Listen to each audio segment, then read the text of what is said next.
ஒரு காட்டுல ஒரு முனிவர் இருந்தார். ஒரு நாள் அவரை தேடிட்டு 4 பேர் வந்தாங்க.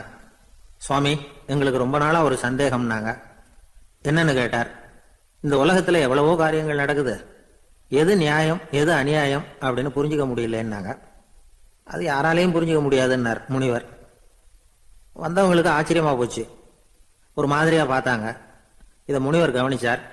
சரி, புறப்படுங்க என்னோடன்னார். எங்கன்னு கேட்டாங்க. இப்போ உங்க 4 பேரையும் ஒரு புஷ்பக விமானத்துல அழைச்சிட்டு போறேன். இந்த உலகத்துல சர்வசாதாரணமா நடக்கக்கூடிய ஒரு காட்சியை உங்களுக்கு காட்ட போறேன். நீங்க பார்க்க போற அந்த காட்சி நியாயமா அநியாயமா அப்படிங்கறத என்கிட்ட சொல்லணும். நீங்க சரியான பதில் சொன்னா புஷ்பக விமானத்துல தொடர்ந்து பிரயாணம் பண்ணலாம். தவறான பதில் சொன்னா இந்த புஷ்பக விமானம் உங்களை கீழே தள்ளி விட்டுரும் அப்படின்னார். 4 பேருக்கும் பயந்தான்.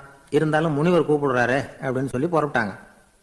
அவங்க எல்லாரும் புறப்பட்டு ஒரு காட்டு வழியா போயிட்டு இருக்கிறாங்க புஷ்பக விமானத்துல. அங்க நடக்கிற ஒரு காட்சியை காட்டுறார் முனிவர். அதோ அங்க பாருங்கன்னார். அந்த விமானத்துல இருந்தபடியே எல்லாரும் கீழே குனிஞ்சு பாக்குறாங்க. அங்க ஒரு தாய் புலி அப்பதான் குட்டி போட்டிருக்கு. குட்டிகளை ஈன்ற உடனே பசிக்கு இறை தேடி அந்த பக்கமா வருது. அதே நேரம் ஒரு தாய் மான், அதுவும் அப்பதான் குட்டி போட்டிருக்கு. அதுவும் இதே மாதிரி குட்டிகளை ஈன்ற உடனே பசிக்கு இறை தேடி அந்த பக்கமா வருது. இப்ப அந்த புலி அந்த மானை அடிச்சு போட்டுடுது. அதுவும் சாப்பிடுது, குட்டிகளுக்கும் கொடுக்குது. இப்போ அந்த புலி குட்டிகள் முகத்துல மகிழ்ச்சி, தாயை இழந்த அந்த மான் குட்டிகள் முகத்துல துக்கம். இப்போ அந்த முனிவர் 4 பேர்கிட்டையும் கேட்கிறார், நீங்க இங்க பாத்தீங்களே, இதுல எது நியாயம் எது அநியாயம்? ஒவ்வொருத்தரா சொல்லுங்க. உங்க பதில் சரியில்லைன்னா இந்த விமானம் உங்களை கீழே தள்ளி விட்டுரும். சொல்லுங்க பார்க்கலாம்னார். முதல்ல ஒருத்தன் சொன்னான், அந்த புலி செஞ்சது சரிதாங்க. அது பசிக்கு அதுதான் ஆகாரம். தன்னுடைய பசிக்கு தானே இறை தேடிக்கிட்டுது. அதுல என்ன தப்பு? அவ்வளவுதான். அதனால புலி செஞ்சது நியாயம்தான் அப்படின்னா. அவ்வளவுதான், அந்த விமானம் அவனை அப்படியே கீழே தள்ளி விட்டுட்டுது.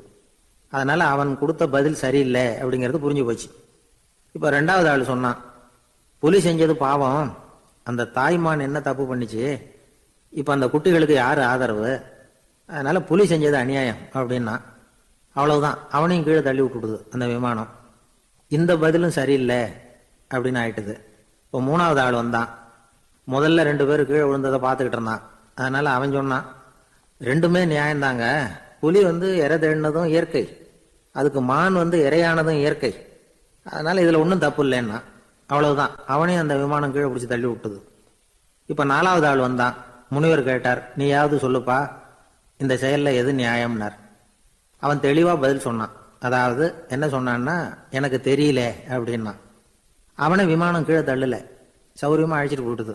இவனும் பிரயாணம் சௌக்கியமா பண்ணானா. ஆக இதுதான் சரியான பதில்ங்கிறத முனிவர் உணர்த்தினார்.